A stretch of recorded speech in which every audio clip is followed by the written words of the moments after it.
welcome back to the channel. I'm Saksham and today we're going to discuss an interesting literary device called pivot. A pivot point is an essential fulcrum upon which a story or a large swath of story turns.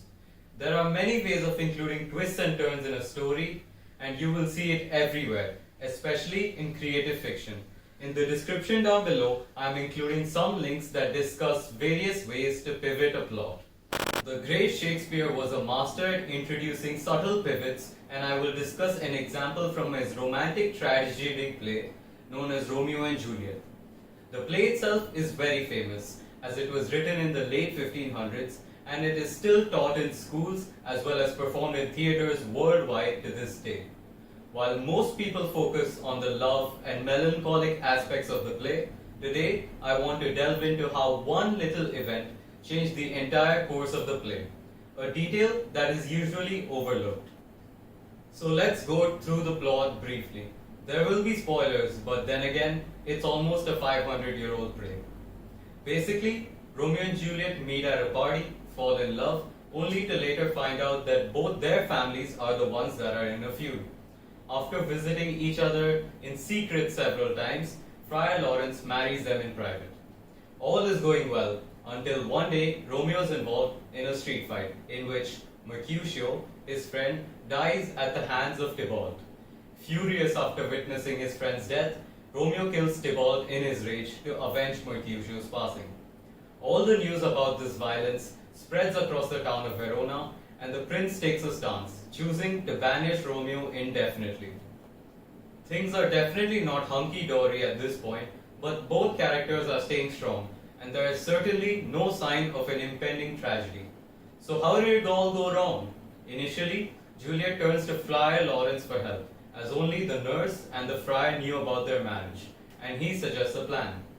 The plan is very smart, and while it sounded absolutely insane, there was less room for error as he knew exactly what he was doing.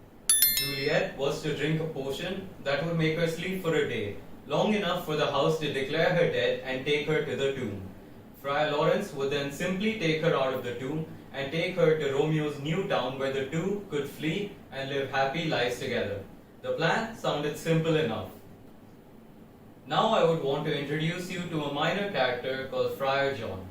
This is not exactly the first name you think of when it comes to the Romeo and Juliet play, but Friar John had the pivotal job in the play, one that he failed to execute and that led to the unfortunate deaths of the two star-crossed lovers.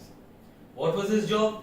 Friar Lawrence had written a note to Romeo, knowing that Romeo will hear about Juliet's so-called death, explaining that it was all part of a plan and that Romeo was to stay in his town as it is all under control. Friar John simply had to deliver the note for things to remain under control, and the plan would be executed perfectly.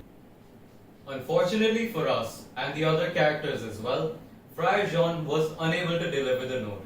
That is the pivotal moment in the story.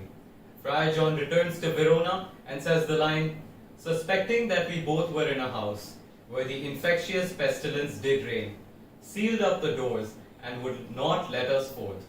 In other words, he says that the people in the other town locked Friar John in a house as they believed the friars carried a deadly plague. He returns the note to Friar Lawrence, who realizes how wrong everything has gone in his plan and immediately rushes to the tomb, where he is to find both Romeo and Juliet dead. What a crazy turn of events in such little time, all because the minor character of Friar John failed the one job he had in the play. You had one job. Just the one. A great story introduces the pivot in a subtle manner. You will notice that many stories start very well, but the author is unable to introduce a suitable pivot to conclude it, causing the end product to be flat. On the other hand, if the writer uses this device overtly, it may turn the plot farcical or predictable. It's the mastery of Shakespeare that has made Romeo and Juliet enjoyable for hundreds of years. You can get Romeo and Juliet in a paperback like this one or a Kindle version, and even watch the play online if you want to see how modern day theatre has depicted such an old play.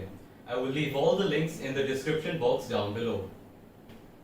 So that's all for today, guys. Hope you enjoyed the video. I'll return in the next video with some more contents about books and literature.